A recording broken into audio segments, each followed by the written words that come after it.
Hello, this is a new channel, stream of consciousness on kind of investing. I've been consuming some YouTube channels recently that made me want to try this new-ish investing format. The graphic you can see, so you got 100% of the income coming in. We'll go to Robinhood, which is the brokerage of choice here for me. And I'll be investing 25% into growth and then 75% into yielding instruments, whether it be high or ultra high or kind of just dividend growth. I think these percentages are probably pretty fluid at this point, but you got to live, so I'll be using margin to pay bills, right? So leveraging against assets, and paying the bills that way.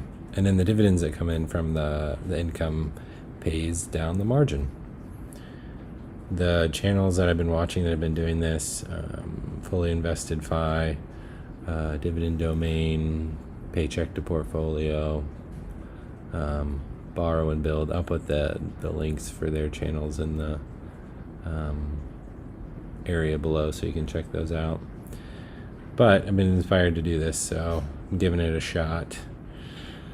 I guess the question is, why do this instead of just doing the normal, investing 5 to, I don't know where 5 came from, whatever normal percentages that you can with the leftovers. I guess the point is to invest and have your income be compounding sooner and faster so that your assets are growing and you can reach financial freedom quicker, right? So I actually did, if I can bring up Gemini here, I asked it to model this. So my particular situation will be, we'll get to my portfolio in a second, but it has about 122,000 in it right now. My normal, it's not really a salary because I'm production based, but distributions are $8K twice a month, so 16 a month. And then I guess what makes this channel a little different than the other ones is our expenses are fairly high. Part of that is, regular stuff, but a lot of it's educational costs. So like 1.4K to student loans, and then a large part of it is also I got 3 kids and they're in private school, so that's another $3,000 a month. You got a mortgage, and I think I got like 1 month left on a car payment and that'll be done. Don't have any credit card debt other than what's just carried over, you pay off at the end of the month. But kids are expensive. Anyways, so, and then also since I'm production based, occasionally I'll have overages or a bonus every quarter. Usually do, unless there's something going on, so that will go into the portfolio as well. So the modeled portfolio here is capital growth only at 1%. That's coming from the 25% dividends, and then 14% yield. And if we go down here, it modeled it on this graph here. This is the expenses, and then the dividends here meet around month 39 and 40. However, this is not, which I forgot to put on there, have the dividends going down to pay margin. So the margin goes pretty big, pretty fast. But if I wasn't going to do that and just had the margin grow and the dividends reinvest, you can see the numbers get pretty crazy pretty quick. So like 2 years or 24 months later, I'm already at $1 million, but the margin debt is pretty high.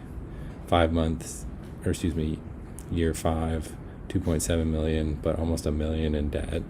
And then year 10, like 7.6, and then 2.3 in margin debt. And you're getting like $87,000 a month in dividends. Pretty crazy numbers.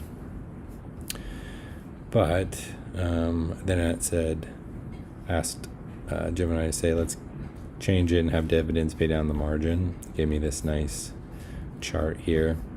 So the green number is the dividends growing over time. So this is where it would have crossed before month 40. Now it's, I guess it looks like month 44. You can see the margin debt growing until the crossover point, and then the dividends start to pay it down, and then by I think month 86 or something, month 86, there's no more debt. Obviously these numbers are fluid, so much changes, the market changes, what you invest in matters, but definitely pretty cool. By 86 months from now you could be debt free with a pretty large portfolio, giving you lots of monthly income. And that's the key, right? Or not the key, the goal. I guess the reason why is it seems like jobs are not guaranteed anymore. Who knows? I mean, I ran all this stuff with Gemini. It's pretty cool, and I couldn't have done this by myself, so it seems like it's going to take a lot of people's jobs. All right, let's get to the portfolio then. Oh yeah, I'm already on it. Here we go. So I'll go to the investing first. This is the gross portfolio, net portfolio value. You can see I already have a little bit of margin. I took a little bit out for bills this month, not much. Some of this is just investing a little bit when the market was down. You also see I have some options collateral on some bad puts I sold a while back that I'm just letting it ride out until they either get assigned or I'll roll them closer to the expiration date. But that's what that's for.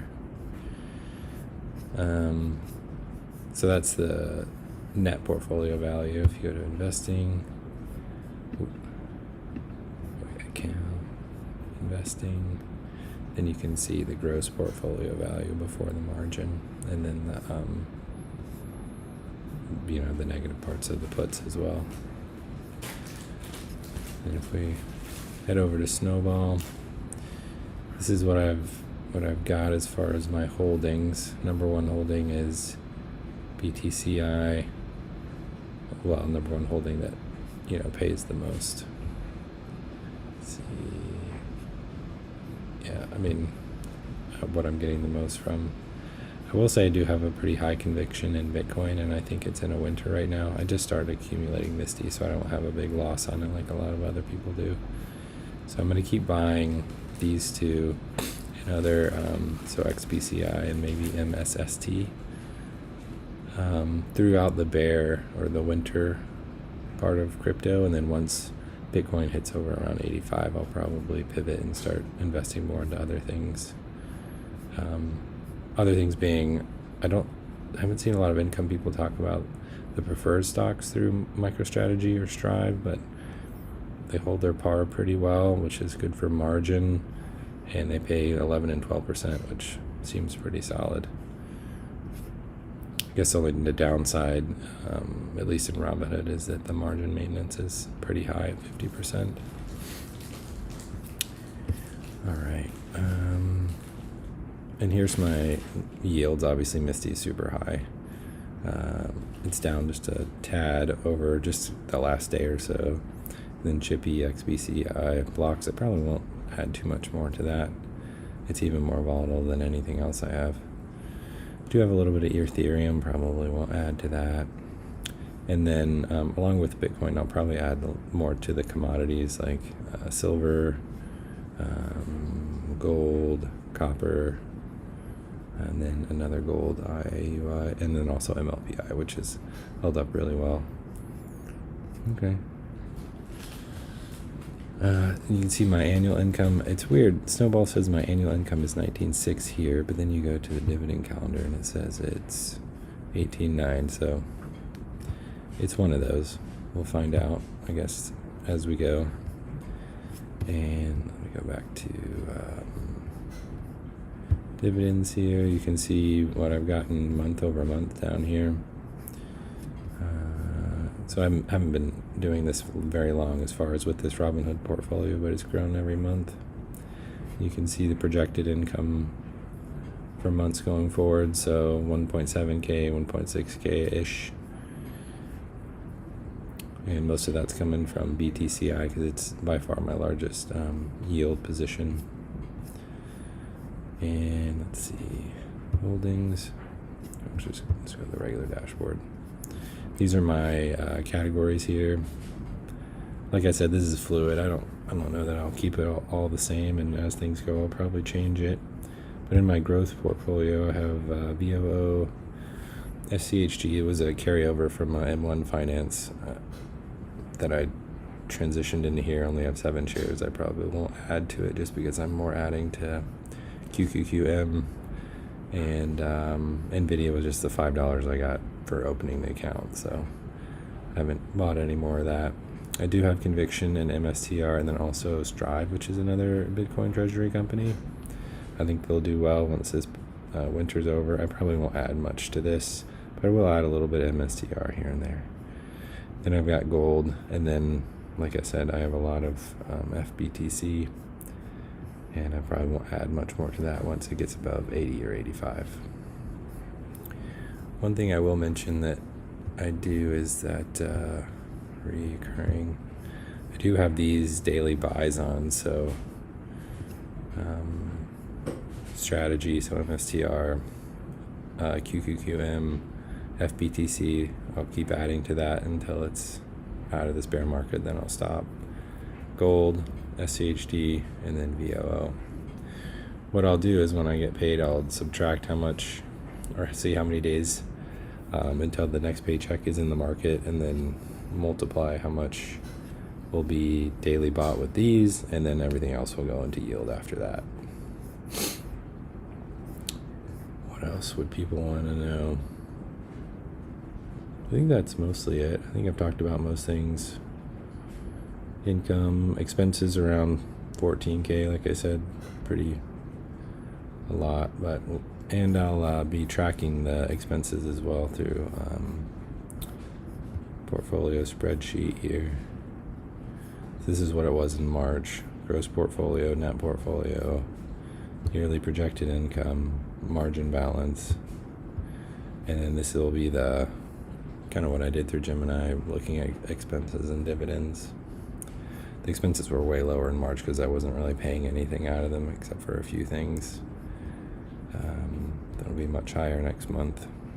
A lot of it comes at the first of the month too, which is kind of a bummer. But all right, well, if you've made it this far, thanks.